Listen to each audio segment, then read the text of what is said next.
ಸರೋಜಾ ದೇವಿ ಅವರು ಕನ್ನಡ ಚಲನಚಿತ್ರರಂಗಕ್ಕೆ ಅಪಾರ ಕೊಡುಗೆಯನ್ನು ನೀಡಿದ ಮಹಾನ್ ನಟಿ. ಮಹಾಕವಿ ಕಾಳಿದಾಸ ಈ ಒಂದು ಚಿತ್ರದ ಮೂಲಕ ಕನ್ನಡ ಚಿತ್ರರಂಗಕ್ಕೆ ಪಾದಾರ್ಪಣೆಯನ್ನು ಮಾಡ್ತಾರೆ. ತಮ್ಮ 17ನೇ ವಯಸ್ಸಿಗೆ ಅವರು ಚಿತ್ರರಂಗಕ್ಕೆ ಕಾಲಿಡ್ತಾರೆ. ಗಮನಿಸ್ತಾ ಇರಬಹುದು 1955ರ ಕಾಲೆಯಲ್ಲಿ ಅಲ್ಲಿ ಹೆಣ್ಮಕ್ಳಿಗೆ ವಿದ್ಯಾಭ್ಯಾಸ ಕೊಡುವಂಥದ್ದು ಬಹಳ ವಿರಳ ಆಗಿತ್ತು. ಅಂತಹ ಸಂದರ್ಭದಲ್ಲಿ ತನ್ನ ತಾಯಿಯ ಸಪೋರ್ಟ್ನಿಂದಾಗಿ ಕನ್ನಡ ಚಿತ್ರರಂಗಕ್ಕೆ ಕಾಲಿಡ್ತಾರೆ ಅವರು. 1955ರಲ್ಲಿ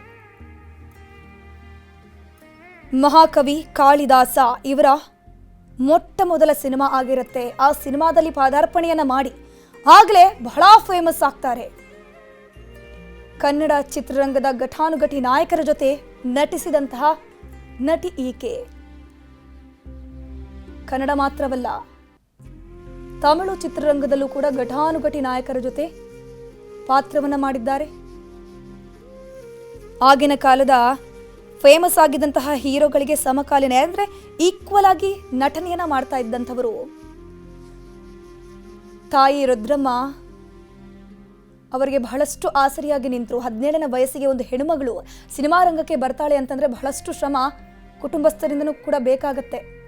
ಇವರು ತಂದೆ ತಾಯಿಗಿದ್ದಂತಹ 4ನೇ ಮಗಳು. ಕನ್ನಡದಲ್ಲಿ ಹಲವು ನಟರ ಜೊತೆ ನಟನೆಯನ್ನ ಮಾಡಿಕೊಂಡಿದ್ರು.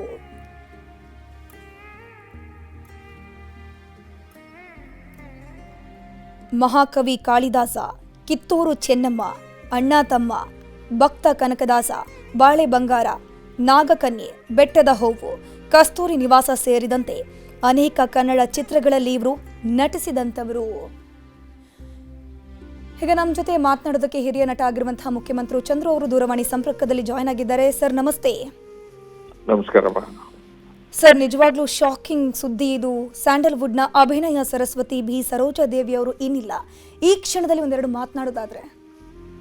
ಖಂಡಿತವಾಗ್ಲು ಒಂದು ಮನಸ್ಸಿಗೆ ಒಂದು ದೊಡ್ಡ ಕನ್ನಡದ ರತ್ನ, ಅದರ ಬಂಗಾರವನ್ನೇ ಕಳ್ಕೊಂಡಿದ್ದೀವಿ ಅಭಿನಯ ದೃಷ್ಟಿಯಲ್ಲಿ.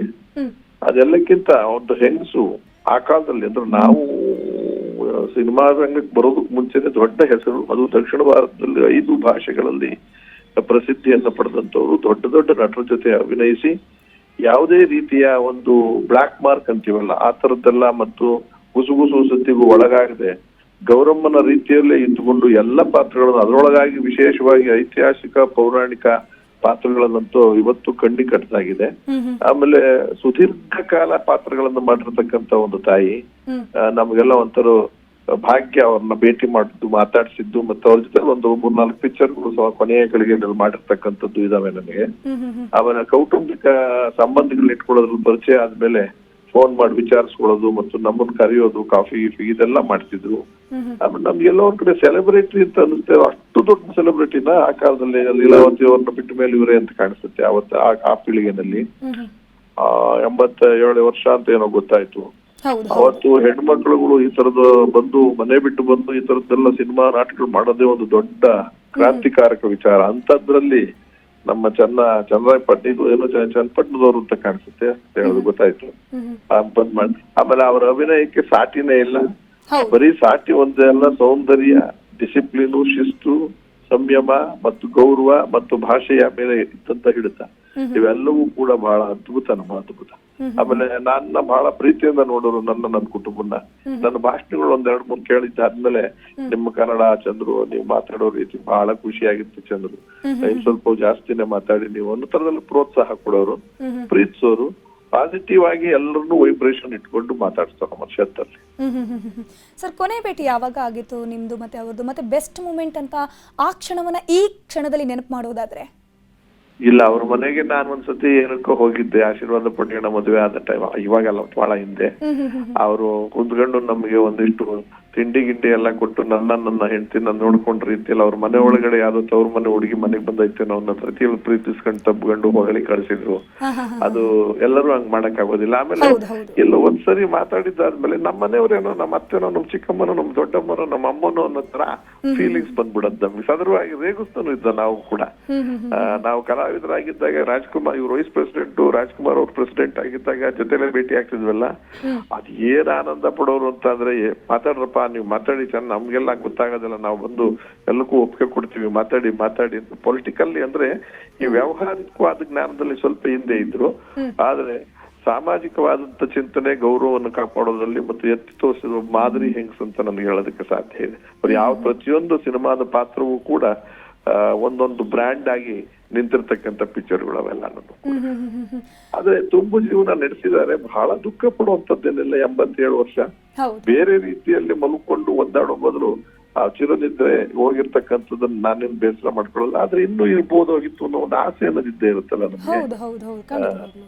ಒಂದು ಮಾದರಿ ಹೆಂಗಸಾದಂತ, ಮಾದರಿ ನಟಿಯಾದಂತ, ಅದು ಒಂದು ದೊಡ್ಡ ಪದ್ಮಶ್ರೀ ಪ್ರಶಸ್ತಿಯನ್ನು ಪಡೆದಂತವ್ರು, ಅದೆಲ್ಲಕ್ಕಿಂತ ಕರ್ನಾಟಕದ ಒಂದು ಕೀರ್ತಿಯನ್ನೇ ಮೇಲಕ್ಕೆ ಎತ್ತಂತವ್ರು. ಅದು ಒಂದು ರೀತಿಯಲ್ಲಿ ಅದು ಅವರ ಆತ್ಮಕ್ಕೆ ಶಾಂತಿ, ಮನೆಯವರಿಗೆಲ್ಲ ಧೈರ್ಯ ಕೊಡ್ಲಿ ಅಂತ ಹೇಳ್ತೀನಿ.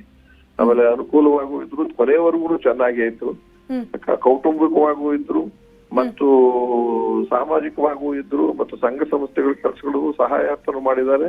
ಆಮೇಲೆ ಎಲ್ಲೂ ಕೂಡ ಬೆಟ್ಟು ತೋರಿಸ್ಕೊಳ್ಳೋ ತರದಲ್ಲಿ ಒಂದು ಚೂರು ನಡ್ಕೊಂಡಿಲ್ಲ. ತುಂಬಾ ಮೃದು ಸ್ವಭಾವದವರಂತೆ.